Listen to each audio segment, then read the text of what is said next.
Let's talk Tanya for the 22nd of Sivan of a leap year. In yesterday's Tanya, we spoke about Yehuda Ilah, the higher perspective of God's unity. And from that perspective, which is the perspective of the name of Havaya, it's not only that the worlds don't have any independent existence of God, but the worlds also essentially lack any value or significance or importance. But that is only from the perspective of the name of Havaya. How about from the perspective of the name of Adonai, which we introduced 2 days ago and spoke about also yesterday? From the perspective of Adonai, we can't say that the world lacks value. And why is that? Again, the word Adonai, the name Adonai, comes from the root Adon, which means to be a master, and is related to God's royalty, God's kingship. A king can't say that his subjects lack value or lack significance for the simple reason that without the subjects, the king is not a king. From the perspective of the name of Adonai, God needs creation. God needs the world because he needs to be the king, and without us, he isn't the king. So from the perspective of Adonai, do we have independent existence? No, we are just, at the end of the day, we are projections of God's energy being forced into existence at every single moment. But we cannot say that we have no substance or significance or importance. This is also a level of unity. It's a lower level of unity because ultimately we can still say, yes, there's only God because everything that exists is only God and that which he is pushing into creation, which doesn't have any existence of his own. But this is a more blurry level of unity. And the reason for this is because there is something else that has value. The only thing is we have to look past that value and realize that ultimately everything is sourced in God, not only sourced in God, but doesn't have any independent existence, which is why Shema Yisrael, Hashem Elokeinu, Hashem Echad, Echad. The clear one, the clear unity and oneness, that is Yehuda Ilah. That is the higher level of God's unity.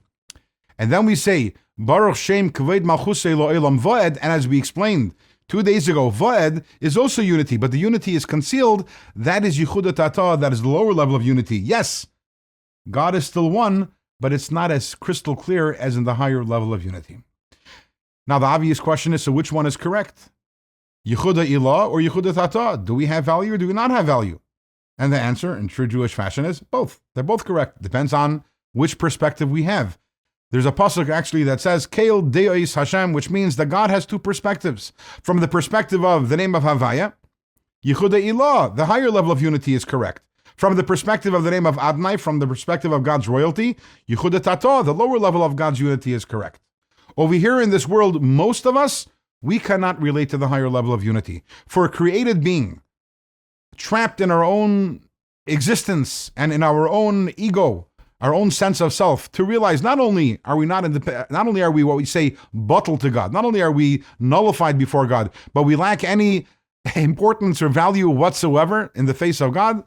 The greatest of tzaddikim are able to live with that sense. Most of us cannot, although maybe from time to time we can have flashes of that. But the conversation is a very important conversation. The Mittler Rebbe, Rabbi Dov Ber, the son of the Baal HaTanya, the son of the Alter Rebbe, he once said that his wish is that when two Chassidim encounter each other on the street, they should start talking about Yehuda Ilah, Yehuda Tata, the higher level of God's unity, the lower level of God's unity, trying to make sense of it, trying to understand these concepts better.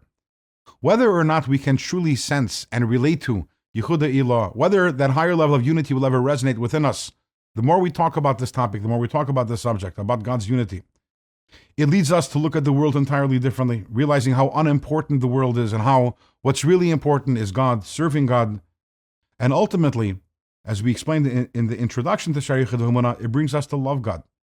Because if God is the true existence, and God is the only thing that really matters, then I should have a desire to be connected to that God, that true and only existence.